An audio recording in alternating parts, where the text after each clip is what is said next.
Hey guys, Redbeard here. Well, today I'm going to be doing a quick walkthrough of 3 different pairs of hiking shoes that I have used in the past, and the pair that I'm going to be using on the Pacific Crest Trail coming up here in 2 months. So let me go ahead and show you guys the 3 different shoes I'm going to be talking about. The first pair here is a pair of hiking boots I bought that I was really excited about when I still wore hiking boots. These are the Keen Erickson PCTs. They are big, bulky, heavy duty, and waterproof. Secondly, these are the Salomon XA PRO 3D shoes. These are a little bit more heavy duty trail runner shoes, so they're a little bit heavier. So I purchased these and used these on a recent 80-mile through hike. And lastly here, this is the Brooks Cascadia 9s. These are the shoes that I wore on my Appalachian Trail through hike, and also the shoes that I'm going to be wearing on my upcoming Pacific Crest Trail through hike. So first off, I'm just going to go over some of the basics for each of these shoes. So let's go ahead and start with the heaviest. The Keen Erickson PCTs. These shoes check in at a total weight of both shoes at 3.6 pounds. That's 1 pound 13 ounce per shoe, per boot. They're very, very heavy. But when I still wore hiking boots, when I first got these, I loved them. They were a ton of ankle support, so if you are in need of ankle support, they are wonderful. Very supportive. Very good tread on the bottom of the shoe. I used these on a hike in the Great Smoky Mountains up to Mount LeConte in about a foot of snow. These boots were wonderful, and I would wear these boots if I was going on a short trip and I knew there was going to be snow. These are the shoes that I would wear. I would wear these over my trail runners.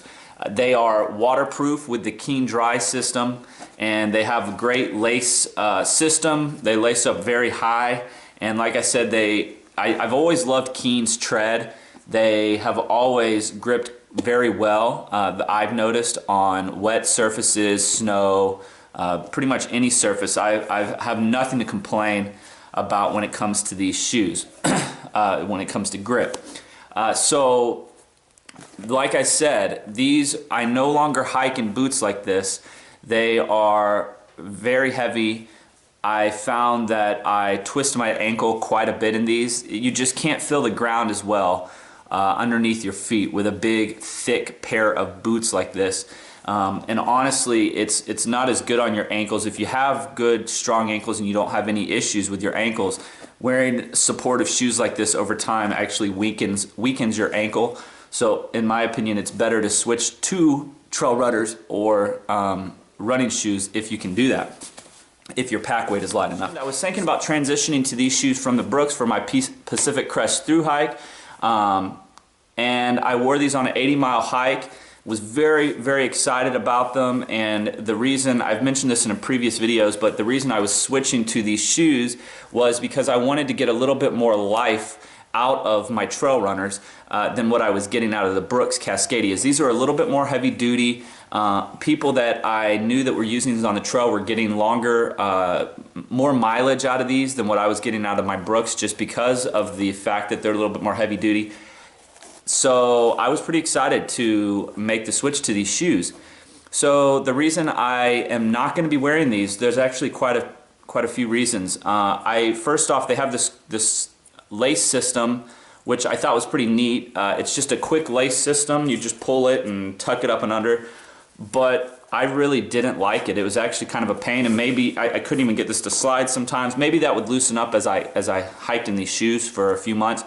But I really didn't like it, and tucked underneath I did like the fact that I didn't have any issues with my shoes coming untied. That was pretty nice. But besides that, in the mornings, I didn't like having to do this as well. Personally, I get my shoes tied just about right, and I just can slide them on and off. I don't even have to really tie them. With these shoes, they were so tight, I actually had to undo this lace system every night and redo it. That's a pretty small thing, not too big of a deal, but you know, it just began to annoy me on just a 4 or 5 night trip. So I can't imagine the length of a through hike. So some other things, these shoes, I already have narrow feet, so I can't even imagine if I had wide feet. These shoes were so narrow that my feet, the toe box was so narrow that it was pushing my toes together, and I pretty much lost a pinky toe and bruised some of my other toes, and I had blisters on the inside of my big toe. I had a blister right here on the arch of my foot.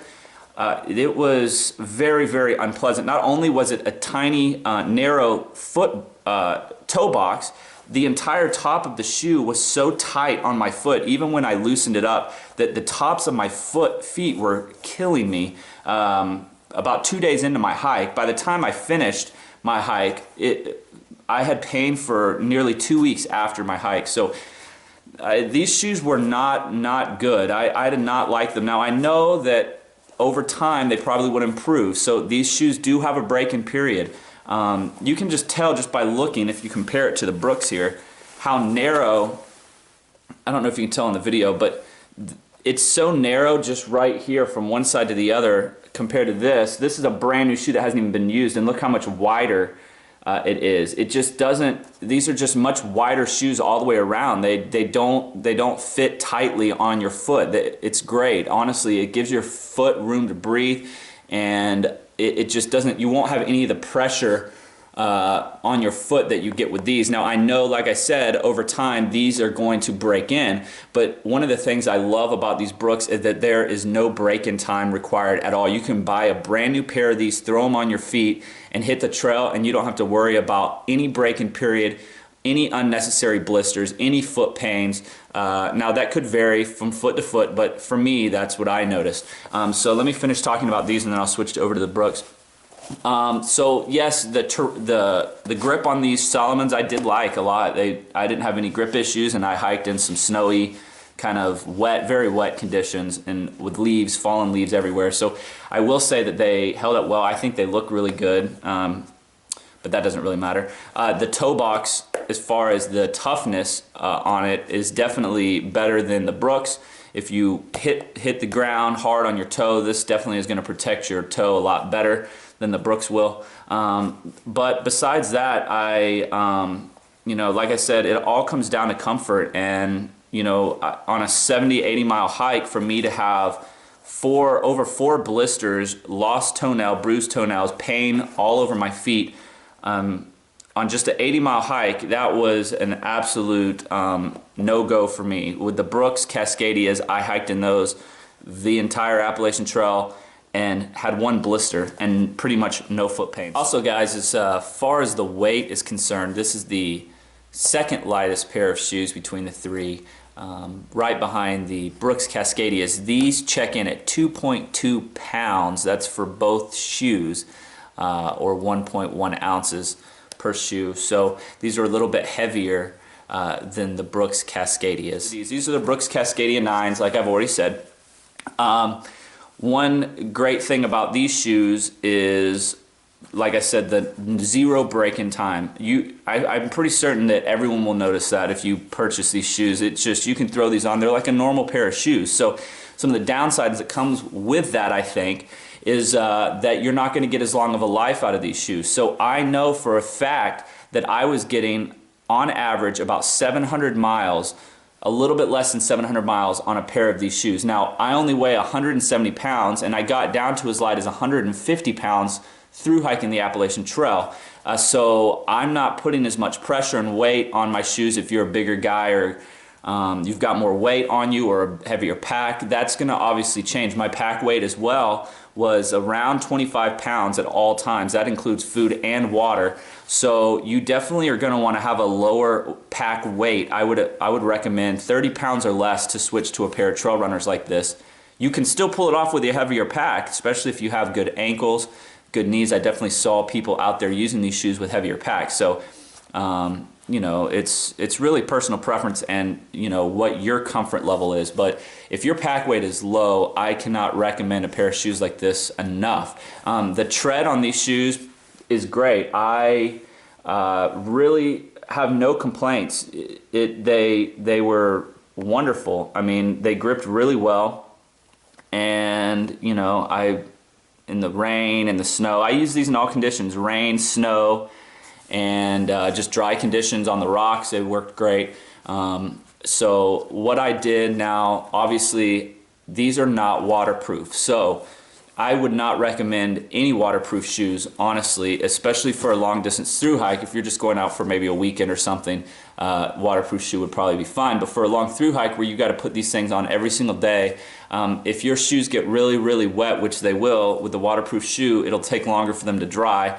So in my opinion, I think it's unnecessary, and I would recommend going with a non-waterproof shoe like this. They dry quicker, and like I said, if you're hiking long enough in rain and wet conditions, it doesn't matter if you're wearing a waterproof shoe, your feet are going to get wet. So I wore these, and I wore these in heavy rain. I wore them in snow. We got snow up in the Great Smoky Mountains, about 5 inches of snow, and I wore these with a pair of Gore-Tex, Rocky Mountain Gore-Tex socks.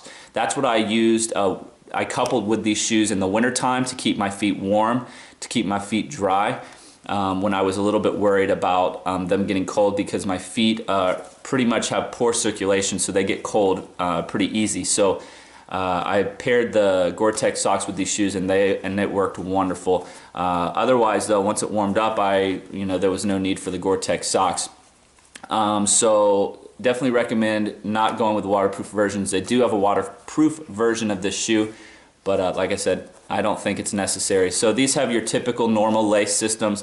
They are wider, like I've already said, so if you have a wide foot, these are going to be great, I really believe. But like I said, I have a narrow foot, so I don't really even have to worry about that. They are very comfortable, and I personally did not use any insole, any foot pad like a Super Feed or whatever they're all called. I don't even know, because I don't use them. I just used the one that came in the shoe and was very much satisfied. Those do, you'll notice these things starting to just go when the shoe's getting closer to the end of its life. And as far as the weight for the Brooks Cascadias, these are the lightest of all three of the shoes, and the Brooks Cascadias check in at, for a full pair of shoes, they check in at 1.75 pounds.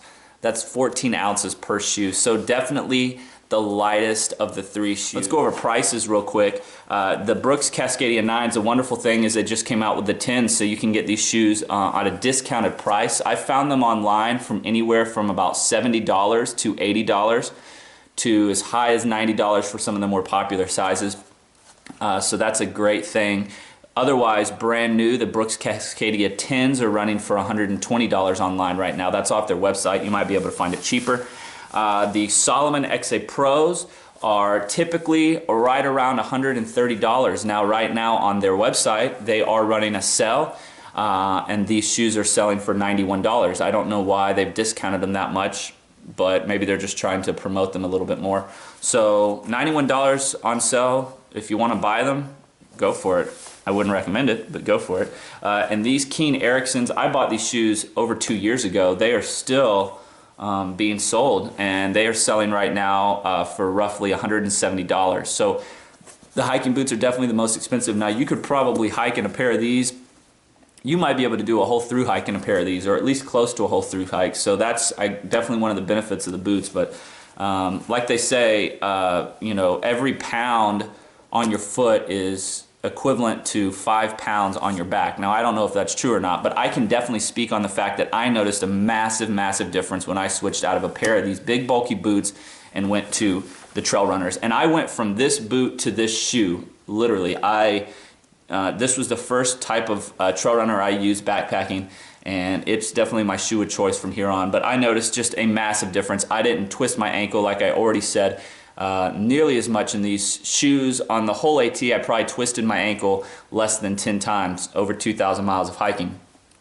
You really get a better feel for the ground, and that makes a huge difference. It really does. When you can't feel the ground as much, you do tend to twist your ankle. Now, granted, you do have the support here, but these shoes, you'll find that you just get a better sense for the ground underneath your feet. And if you don't believe me, try them out. Try a pair of trail runners out, especially more of the lightweight ones. These are much more flexible and not as stiff compared to the Salomons. So, I mean, these are definitely stiffer. Also, the back, the heel. I didn't like the heel right here. It really dug into the back of my ankle, and I had you know, kind of not bruises, but just you know, bad pain on the back of my heel after 80 miles. These are definitely much more cushioned. I mean, you can see it's not hard and rigid like the back of the Salomon. So all the way around, these are just more typical, more comparable to like a pair of running shoes. So I really can't recommend the Brooks Cascadias enough. It doesn't matter which Cascadia version you're going with. I've worn the 8s, these are the 9s and the 10s. Really, all they did was change the outside design a little bit. Now on the new ones, they have changed the tread pattern, but it's still kind of the basic idea, so I don't think you're going to see much of a difference. But the Brooks Cascadia 8s and the Brooks Cascadia 9s have the exact same tread pattern. And they just, like I said, they just kind of updated the look of the shoe. Let's see if there's anything else that I am missing. I do wear these shoes with a pair of darn tough micro crew socks, I think is what they're called. They're just normal weighted socks. And then I also wear a pair of sock liners. That's just my personal preference, and I really found that I think it really helped me when it came to blisters, considering that I only had one blister on the whole trail. So that I can't recommend that system enough. But you know, when it comes to footwear and your foot system, I really think it's the one thing that varies from person to person. Someone might not like these shoes and love the Salomons, or they might love hiking in boots, and that might be better for their feet, for their ankles or their knees. So it's really one of those things that you have to get out there and you have to try these out for yourself before you'll really know what works best for you. You can't necessarily go off of what I'm saying, but this is what worked best for me. I would recommend purchasing any of these shoes a size bigger, especially if you're starting a thru hike. Before I started my thru hike, I wore typically around 11.5s. Now I wear 12.5s, and I even wore as big as a 13 on the trail. So your feet are going to swell, and your feet are going to, you know, they're just going to get bigger all the way around. So I would probably recommend at least a half size to a size bigger if you're looking to purchase these shoes. So that pretty much covers it, guys. Trail runners, I really cannot recommend them enough, and I can't recommend another pair of shoes any more than the Brooks Cascadia 9s. Brooks Cascadia is all the way around, the 9s, the 10s, the 8s. Check out any of those. The 8s you can find still, and they're going to be even cheaper. So can't recommend these enough. And I think that's pretty much it. So if you guys have any questions regarding these shoes, or any of these shoes, or maybe some other questions regarding hiking boots, please reach out to me. Otherwise, Redbeard out.